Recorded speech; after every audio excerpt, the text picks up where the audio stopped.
Hey everyone, and welcome to the Deep Dive. I'm your host, and I've got to say, I am so incredibly hyped for what we're getting into today. Yeah, thanks for having me. I'm really excited to be here to unpack this one. I'm the resident strategy and, well, fantasy warfare analyst for our deep dives. Awesome.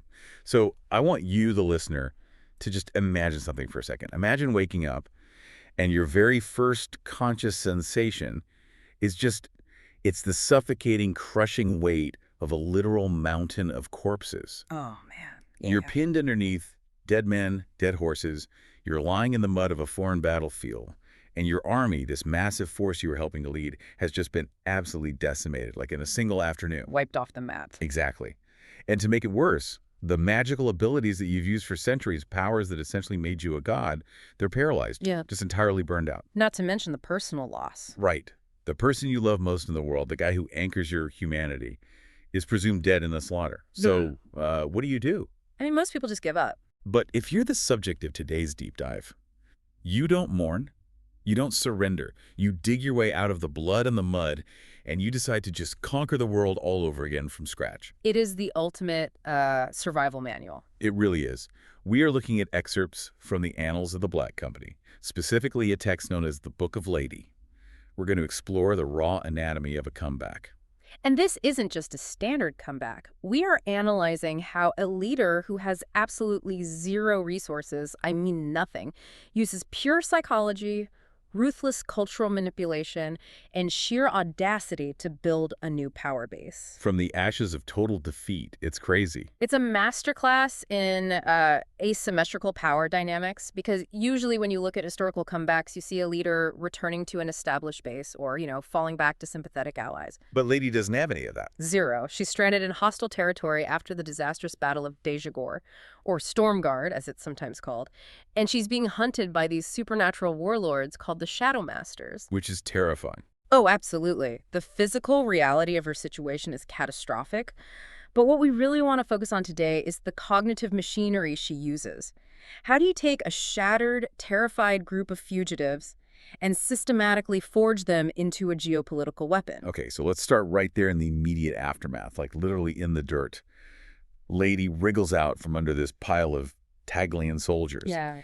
And the Taglian army she was traveling with has just been completely routed by those Shadowmasters you mentioned, these incredibly powerful reality-warping cartels that rule the South. They're essentially gods in their own right. Right. So she's gagging from the stench of gut wounds. She's so dehydrated, she actually has to drain water from a dead man's canteen just to survive. A really visceral scene. So visceral. But she does something really revealing before she even, fully stands up. She methodically takes off her ornate, highly recognizable black armor, piece by piece, and buries it. Yeah, that's such a crucial detail. She just abandons the physical symbol of her identity and authority. Why do that? Well, it highlights a fundamental principle of survival psychology, honestly. It's the willingness to shed obsolete paradigms. Okay, unpack that a bit. So that armor was incredibly useful when she was commanding an army, right? It projected power. But in a landscape swarming with enemy looters looking for high-value targets, that armor is just a giant neon death sentence. Oh, for sure. They'd spot her from a mile away. Exactly. By discarding it, she's acknowledging that the rules of the game have fundamentally changed. Most deposed leaders actually fail because they try to operate using the protocols of their lost status. Like a CEO demanding a corner office when the company's bankrupt. That's a perfect analogy. Lady instantly recalibrates. She accepts her new reality as an insurgency of one. And she's got this emotional blow to deal with, too. She creeps over to the hummock where her lover, the captain of the Black Company, a guy named Croaker, made his last stand. Right, the presumed death. The company standard is gone. He is gone. Every visual cue suggests he was cut down. And this is the moment where this crazy psychological pivot happens. The text explicitly describes a shift in her. She stops grieving. Yes, she consciously allows this cold, pure anger and a thirst for revenge to rush in and just fill the void where her despair should be. I mean, think about the cognitive load of that. It's like flipping a switch. It is. How does a human mind just decide to pivot from total annihilating despair to absolute cold-blooded ambition in, a few heartbeats? Well, it requires extreme compartmentalization. And we have to remember, Lady isn't a typical human. She's ancient. She's a former empress who has built and lost entire continents over centuries. Oh, right. She's got reps. Exactly. She has historical perspective on her own suffering. Yeah. And if we look at the neurobiology of stress, grief is actually a parasympathetic response. Meaning what, exactly? Meaning it makes you lethargic, it turns you inward, it causes you to physically withdraw and conserve energy. Despair is passive. And passivity out on a battlefield with enemy patrols is, well, it's fatal. Completely fatal. Anger, however, is a sympathetic nervous system response. Anger is active. Oh, it triggers the fight or flight. Right. It floods the system with adrenaline, it sharpens your focus, it provides the physical energy necessary to actually move. Lady weaponizes her own trauma. Wow. She makes a calculated choice to suppress her humanity, essentially, because in this specific environment, her humanity is a tactical liability. That is so dark, but so practical. And she needs that active energy because her primary weapon, her sorcery, is supposedly just gone. Yep, burned out during the battle. But while she's hiding in a ravine avoiding the scavengers, she kind of runs a diagnostic on herself. She tests her magical talent, pushing against this mental block. And she gets something. Yeah. She manages to squeeze out this spell called the Golden Hammer. And the text describes it as a child's exercise, like a fundamental, basic incantation. But it works. It's enough. It's enough to brand and kill a looter who stumbles upon her hiding spot. It's just this tiny spark, but the implications are massive, aren't they? Oh, they change everything. That tiny spark provides the crucial proof of concept. Like, okay, I'm not totally defenseless. Exactly. When you suffer a catastrophic failure, the paralysis often comes from the belief that you have lost all your capability. By casting that elementary spell, the physical muscles of her sorcery remember how to function. It establishes a baseline. Right. She isn't entirely powerless. The scale of the power doesn't even matter yet. The mere existence of the power changes her entire strategic outlook. It's the fulcrum she uses to lever the world back into place. And she demonstrates that power in front of an audience, which is key. Yes, the two stragglers. Right, that these two guys hiding nearby who've essentially been watching her sleep, acting as unappointed guards. We have Narayan Singh, who's this diminutive, low-caste vegetable vendor. Keep an eye on him. Oh, absolutely. And Ram, who is this massive, profoundly depressed widower. They witness her execute this looter with a flash of magical fire. And Lady seizes on their awe immediately. She doesn't miss a beat. She gathers this small handful of terrified, beaten fugitives, and she doesn't try to inspire them. She doesn't beg for their help. She presents this chilling binary choice. A total power move. She just announces that she marches at first light. If they're with her then, they're with her forever. If they want to leave, they have to leave immediately because she explicitly states she will not let them leave later. We are witnessing the mechanics of establishing dominance in a total leadership vacuum here. Yeah, write that down. Look at the variables. She is a woman in a deeply patriarchal society, commanding the shattered remnants of a defeated army. She possesses no capital, no rations, and no strategic high ground. She literally has nothing but mud and a weak spell. Yet she projects an aura of absolute, unshakable inevitability. In times of extreme chaos and cognitive overload, populations do not seek out the most logical, nuanced plan. Right, they just want someone to tell them what to do. They gravitate toward the most confident entity in the room. Confidence acts as an anchor when the world is spinning out of control. Because by giving them that binary choice, she completely strips away the paralyzing agony of indecision. Precisely. She forces a commitment. And consider the underlying threat.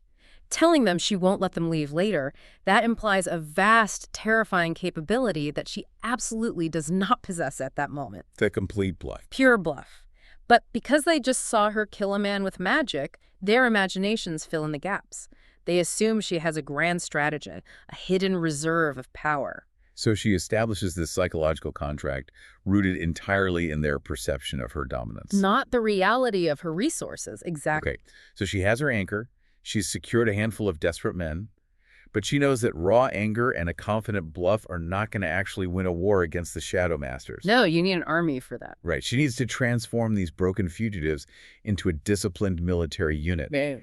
And to do that, she initiates a process of aggressive, almost violent cultural demolition. This is where it gets really interesting sociologically.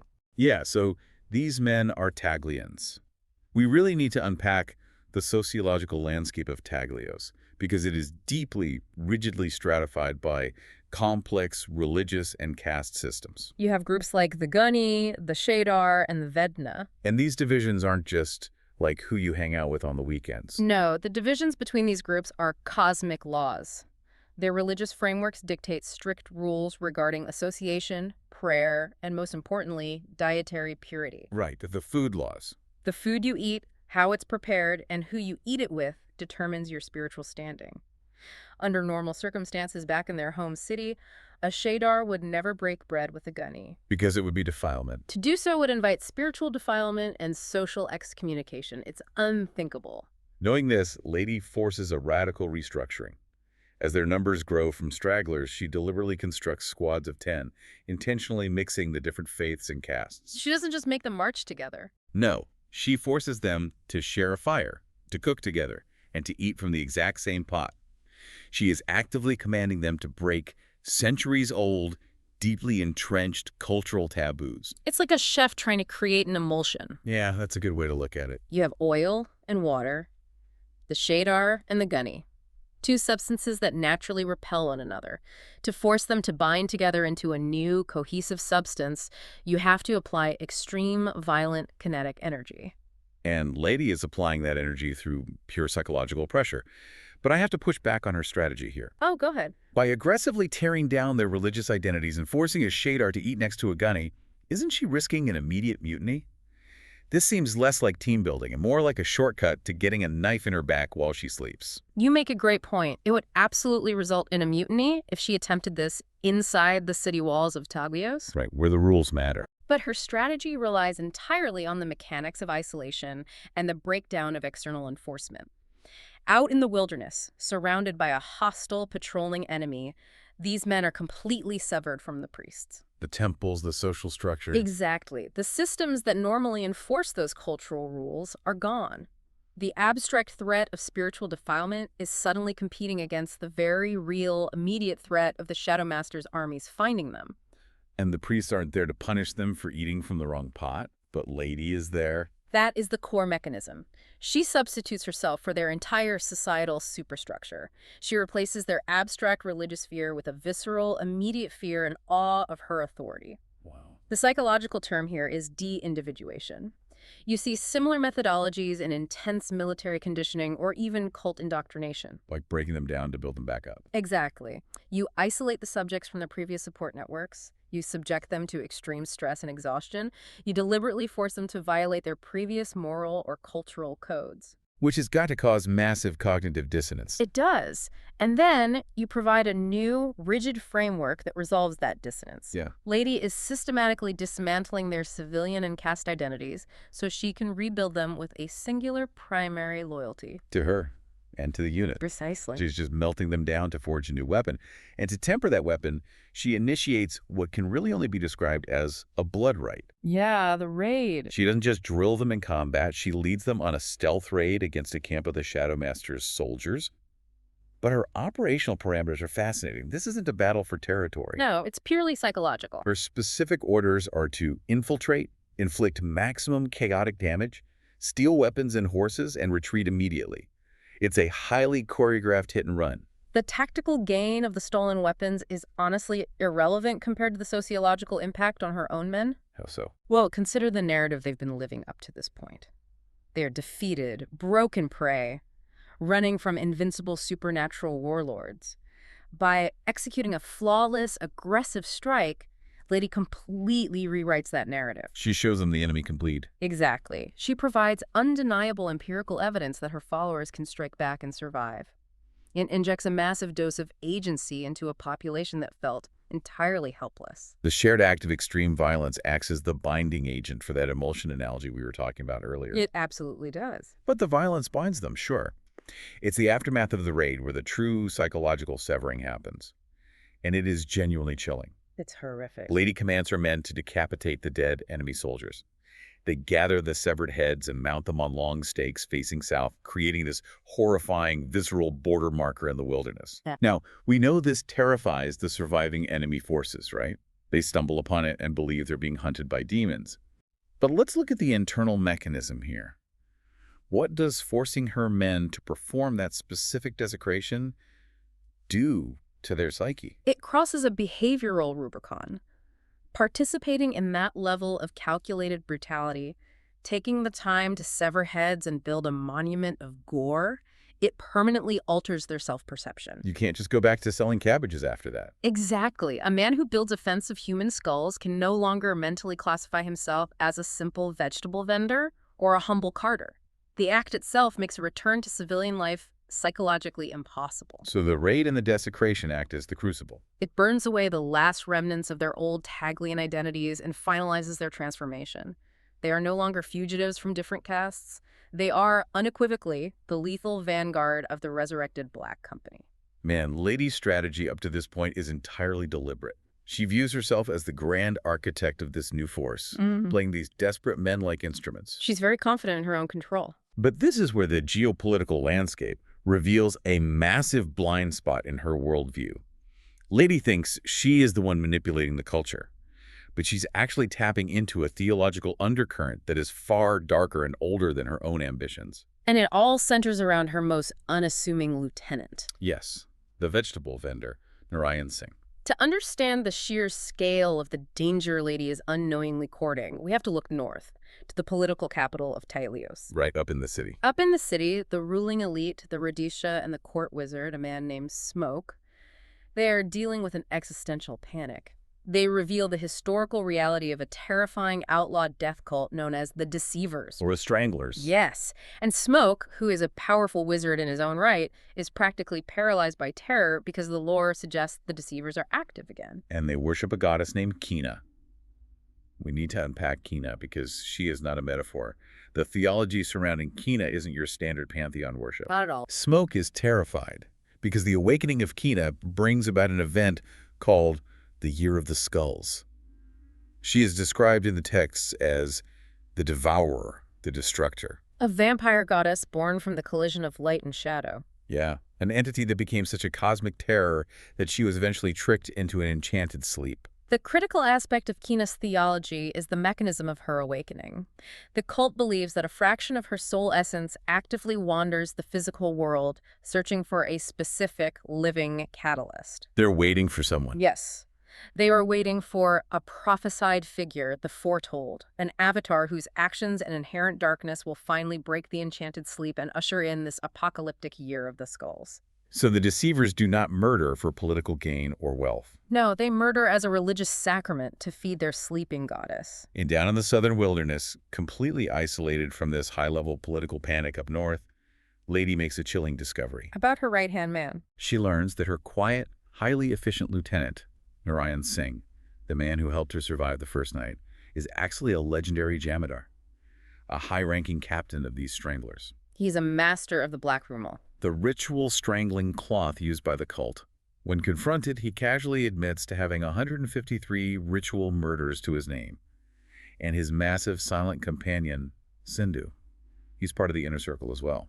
The revelation of Narayan's true identity is concerning, obviously, but the rationale behind his loyalty is what shifts the entire power dynamic. Right, why is he even there? Narayan and Sindhu haven't attached themselves to Lady because they recognize her tactical brilliance. They have been observing her ruthlessness, her casual use of devastating magic, her aura of ancient authority. And they reach a conclusion. A terrifying theological conclusion. They believe Lady is the foretold. They believe she's the living avatar of Kina, destined to command the Deceivers and wake the Destructor. So let's just put this in perspective for you listening. Imagine you take over a failing company, and you promote a quiet, incredibly competent middle manager to be your chief of staff. Okay. A month later, you discover he is actually the leader of a global apocalyptic sleeper cell. And worse, he hasn't infiltrated your company to sabotage you. He's there because of a prophecy. Because his ancient prophecies dictate that you are their dark messiah. Your success is their religious imperative. How do you even begin to process that level of ideological fanaticism? It's staggering. My instinct, and I think any rational actor's instinct, would be to purge them immediately. Fire them, execute them, run away, something. But a rational actor concerned with conventional stability would purge them. But Lady operates on extreme moral pragmatism. Yeah, she doesn't think like us. When she uncovers the truth about Narayan and the Deceivers, she doesn't see an apocalyptic threat. She sees an incredibly efficient, highly motivated intelligence and assassination network that has just dropped into her lap. And she decides to integrate them into her command structure. And I have to push back here. You're praising her pragmatism. Isn't she just substituting one rigid, fragile power structure for an even more volatile one? That's the risk. If her entire leverage over the deceivers relies on them believing she's a dark god, the moment she proves she's mortal, or the moment she refuses to fulfill their apocalyptic prophecy, she's dead. She is playing an incredibly dangerous game of riding the tiger. She is. But you have to factor in her immense hubris. Lady has spent centuries as a near-omnipotent empress. She's used to being the smartest person in the room. Exactly. She's accustomed to viewing religious belief as a sociological tool used to control the masses. She genuinely believes her intellect and experience make her immune to the dangers of their fanaticism. She interrogates them about it, right? She does. She asks about their hierarchy. The yellow Rumal men who act as arm holders, the red Rumal men who are the active stranglers, and the black Rumal men who are the masters. She even shows this academic fascination with the legend of the Silver Ruma. Right, a mythic weapon used by Motnahan, the ultimate saint of their order, who supposedly strangled over 1,000 people. She's treating their apocalyptic death cult like an asset on a geopolitical ledger. Which is incredibly arrogant. But the text constantly provides these subtle, creeping indications that the tiger might be steering the rider. Lady starts experiencing these vivid, invasive dreams. The dreams are so important. She dreams of a dark, hairless woman wearing a girdle of children's skulls, actively devouring demons in the dark. Kina. Lady, with all her rationalization, writes them off as stress-induced nightmares. But the mechanism of the magic in this world suggests Kina is actively reaching out, establishing a psychic tether to her foretold avatar. It raises a massive question about ideological contagion. Oh, that's a great term. When you weaponize a fanatical belief system, are you actually controlling the belief, or is the belief slowly, imperceptibly altering your own cognitive framework to serve its ends? It's the ultimate danger of utilizing extremist proxies. You believe you hold the leash, but the proxy's ideology has its own gravity. Lady is confident she's using Narayan to defeat the Shadowmasters, while Narayan is equally confident that Kina is using Lady to orchestrate the Year of the Skulls. Both believe they're the architect, only one can be right. Exactly. The tension there is incredible. It really is. But while Lady is unknowingly tangling herself in the psychic web of a sleeping death goddess, another player is operating on the board. Oh, yeah. And this player isn't motivated by conquest or prophecy. This player is motivated by pure, chaotic malice. We have to pivot to the fate of Croaker, The captain of the Black Company. the man Lady believes is dead, whose presumed death triggered her complete psychological shutdown and subsequent resurrection. Right. Except he didn't die. He takes an arrow to the chest at the Battle of Dejagore, but his extraction from the battlefield is one of the most surreal Gothic sequences in the entire text. You're wild. As he bleeds out, he is secretly pulled from the crush of bodies by a massive swarm of crows and an unseen entity that is dragging a floating, magical lance, He drifts in and out of a fever state. and eventually wakes up in a ruined ancient temple hidden deep in a dark wood. And he realizes, to his absolute horror, that the entity healing his wounds is Soulcatcher. We need to establish the history here, because the interpersonal dynamics are staggeringly complex. Give us the background. Soulcatcher is Lady's biological sister. Yep.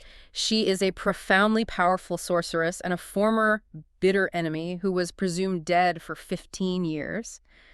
And she wasn't just missing, she was decapitated in a massive conflict. Both Lady and Croaker were present for her execution. Which makes the visual mechanics of her return pure nightmare fuel. Soulcatcher is operating as a headless body, physically carrying her own living, talking head in a battered wooden box. It is an image of profound, grotesque resilience. And the immediate situation she forces Croaker into is intensely psychological. Croaker is the physician for the Black Company. Right, he's a doctor. Soulcatcher forces him, under threat of eternal torment, to perform the delicate, complex surgery required to physically reattach her head to her neck. To add a layer of dark absurdity to the pension, the surgical assistant she provides is a foul-mouthed minor demon imp named Frogface. Frogface. The structural tension in that scene is a masterwork of psychological horror. Croaker is physically weakened, operating on a woman whose stated life goal is to destroy everything he holds dear. He knows that a single slip of his scalpel, a single severed nerve, could result in her killing him slowly. He's operating on a razor's edge, literally and figuratively. But this raises a massive strategic question for me. Let's look at the board. Soulcatcher is incredibly powerful. The text establishes she has a vast intelligence network of crows spying on everything. She knows exactly where Lady is. Right. She knows what she's building. Yeah. If she hates her sister that much, why doesn't she just fly over to Lady's fledgling camp in the middle of the night and annihilate her? It's a fair question. Why go through this elaborate, bizarre, high-risk process of forcing her enemy's lover to reattach her head while keeping him captive? It seems highly inefficient. It is inefficient if your goal is simple assassination. But we are dealing with the pathology of extreme sociopathic vengeance. Okay, lay that out. For a mind like Soulcatcher's, simply killing Lady is woefully insufficient. Physical death is an end to suffering. Soulcatcher wants to inflict maximum, sustained psychological agony. She wants to torture her. She wants to dismantle Lady's soul before she dismantles her empire. Soulcatcher explicitly outlines her doctrine to Croaker during his captivity. She says, and I quote the sentiment, "I want her to live because I want her to hurt. I want to live because I want to watch her hurt." Her grand strategy is to let Lady struggle. Yes.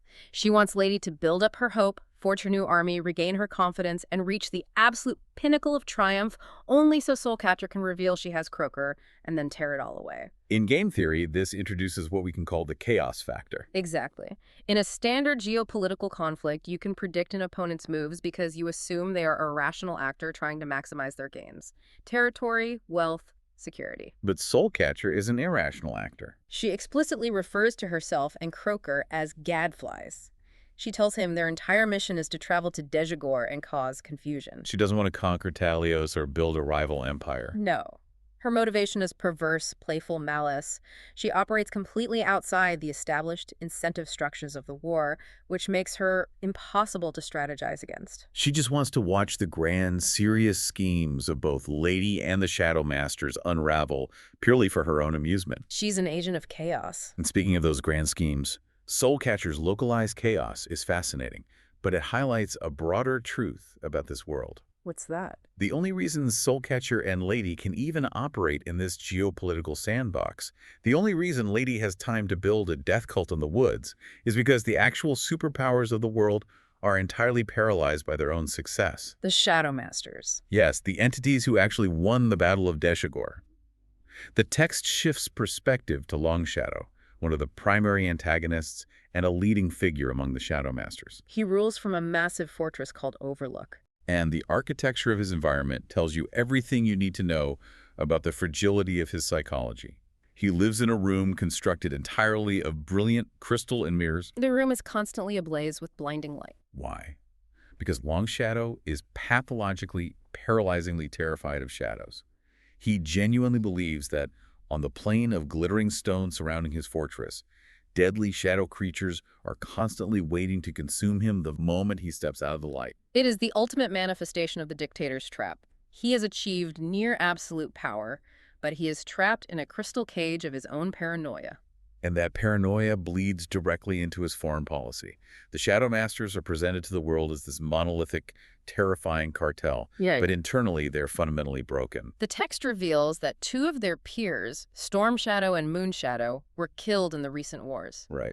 Now, Longshadow is actively, obsessively plotting against his last remaining ally, a Shadowmaster named Shadowspinner, who is currently commanding the massive army, besieging the city of Dejagore, trying to wipe out the trapped remnants of the Black Company. Instead of supporting this vital military operation, Longshadow is subtly undermining supply lines. He's maneuvering to keep Shadowspinner weak, waiting for the perfect moment to crush him and consolidate total power.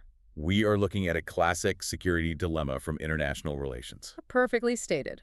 Longshadow takes defensive measures out of paranoia, which Shadowspinner perceives as offensive threats, triggering an arms race between allies that completely degrades their combined effectiveness. It functions exactly like a cartel war. The established bosses are so obsessed with backstabbing each other for ultimate control of the syndicate that they are completely blind to the fact that a new, highly motivated insurgency is taking over their territory. Lady and her deceivers. Exactly. How does this internal dysfunction benefit Lady? Well, this is a recurring sociological mechanism in the collapse of empires. The center rots from distrust. If the Shadowmasters were truly a united front, they possessed the overwhelming cavalry and magical assets to sweep the southern hills and wipe Lady out before she gathered 100 men. But they don't do it. Because internal division always creates external blind spots.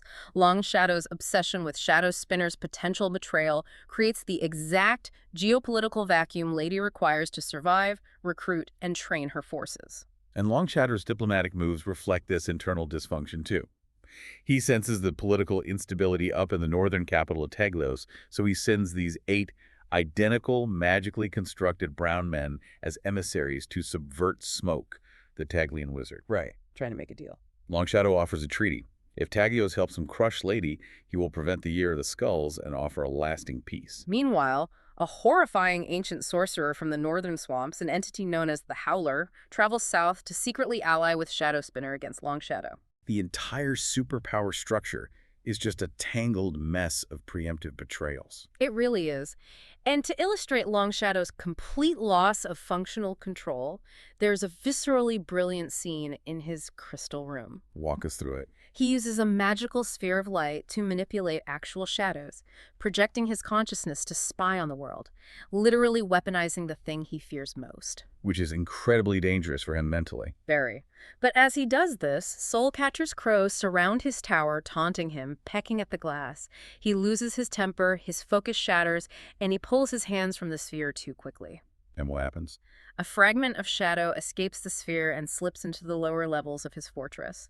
A moment later, he hears a distant, agonizing scream. Wow. It is a perfect contained metaphor. His paranoia and anger cause him to release the very destruction he is trying to defend against. It's a brilliant encapsulation of his failure. Long Shadow is paralyzed by paranoia, staring at his mirrors. But Lady is not paralyzed. She is moving. She marches her new, highly disciplined, culturally reprogrammed army north toward the staging city of Goja. But as she transitions from the wilderness back into civilization, she crashes headfirst into a completely different kind of threat. Bureaucracy. Yep, she faces the entrenched political bureaucracy of Taglios. The political leaders of Taglios, the Prebendra, his politically savvy sister, the Radisha, and notably a cowardly but highly ambitious Shidar priest and general named Jahamarjaja. They are profoundly threatened by Lady's arrival. And we have to remember, Jahamarjaja was actually present at the disastrous Battle of Dejagore. He was. He abandoned the Black Company during the fighting and fled north. His entire political strategy was based on the assumption that the Black Company was wiped out, leaving him as the sole, uncontested military authority in Taglios. And then Lady returns from the dead. Commanding a lethal new army, it completely obliterates his power monopoly. Their reaction to her isn't just political, though. It is deeply rooted in systemic cultural bias. They cannot fathom a woman wielding independent military authority. So they attempt to trap her, using the rigid rules of their society. They plot to strip her of command and force her into traditional submission. And the text explicitly states they suggest utilizing the tradition of sati. We need to examine sati in this context because it is a wild escalation. Yeah, please explain that for the listener. Sati is a historical and cultural practice where, upon the death of a husband, the widow is expected to throw herself onto his funeral pyre, essentially committing ritual suicide to demonstrate her devotion. And because Croaker is officially presumed dead. Exactly. Jahamaraj Jah and the conservative religious factions begin aggressively pushing the narrative that Lady must commit sati, or at the very absolute minimum, shave her head, surrender all property, and go into strict isolated mourning. It is the ultimate cynical weaponization of religious tradition. They don't care about her spiritual purity. They are using a cultural mandate of suicide to legally assassinate a political rival without having to draw a sword. It's very clever, politically speaking. Lady is suddenly facing a combined political and religious establishment that controls the army, the money, and the laws. And they want her to literally burn herself alive. How does a leader with no political capital bypass an entrenched bureaucracy that is actively trying to kill her? By completely rejecting the premise of their game. Right. She doesn't play along. Lady understands that engaging in diplomatic debate or legal maneuvering is futile because the rules are designed to ensure her defeat. She cannot out-argue them in council. Therefore, she operates with extreme asymmetric prejudice. She goes on the offensive. She decides to surgically remove the loudest, most dangerous voice against her, Jahamaraj Jah. and she deploys her new asset to do it.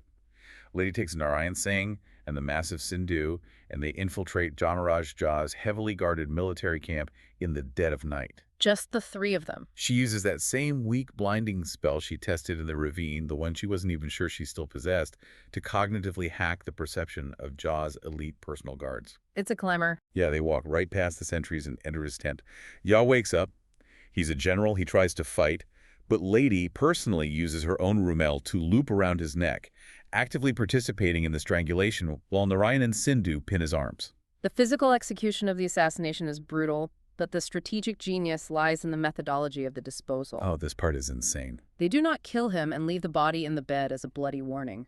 The deceivers perform a highly specific, ritualistic disposal designed to systematically erase the victim from physical reality. The mechanical details of this are chilling. Narayan pulls out a specialized tool, a custom pick with a silver and gold hammerhead, They work in absolute silence. systematically breaking every major bone in Jah's body so that his corpse loses all rigidity and can be folded into an impossibly tiny shape. It's grisly work. They carefully cut open his belly to release the gases, preventing the body from bloating and pushing the earth upward as it decomposes. And then they dig a hole less than 3 feet wide right underneath the heavy carpets of Jah's own tent, bury him, and replace the rugs. When the sun comes up, there is absolutely no physical evidence that a struggle, let alone a murder, took place. Jahamaraj Jah hasn't been assassinated. He's simply ceased to exist. This sociological mechanism at play here is ambiguity as a force multiplier. Lady actually questions Narayan about this. She asks why they didn't leave the mangled body in the public square to serve as an object lesson to her enemies. Which is the classic mob boss move. Right. But Narayan explains that a dead body is a known quantity. A dead body provides closure. A dead body can be paraded around as a martyr to rally the opposition. I see. A sudden, physically impossible disappearance, however, creates a vacuum of information.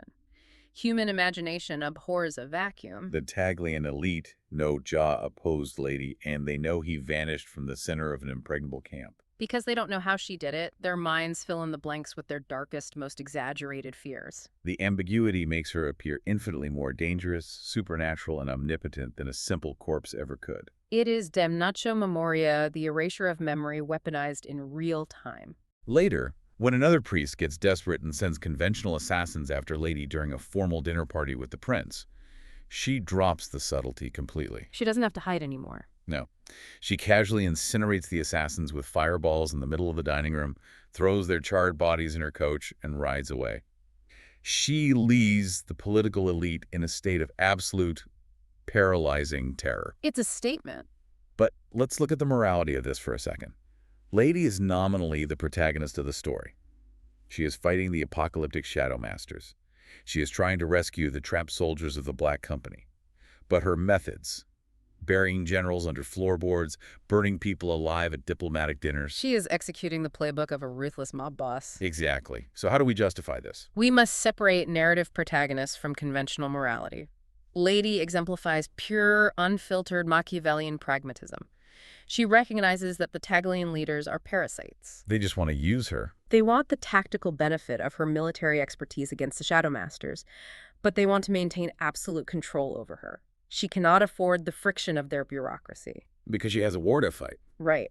By utilizing the deceivers for an invisible assassination and utilizing her magic for a highly visible execution, she deploys terror as a tool of state building. She bypasses the gridlock of religious and political debate by establishing a singular, undeniable law of physics in Taglios. If you actively oppose her, you will vanish or you will burn. It forces the elite to capitulate and support her war effort, not out of loyalty, but out of sheer, unadulterated self-preservation. It is a dark, incredibly efficient strategy. She actively cultivates this aura of unpredictable, terrifying ruthlessness, and it buys her the exact two things she desperately needs: time and total compliance from the state to provision her new army. And this brings us to the central thesis of her entire resurgence. She did not claw her way back from the annihilation at Dejagore by appealing to the better angels of human nature or by relying on diplomatic alliances.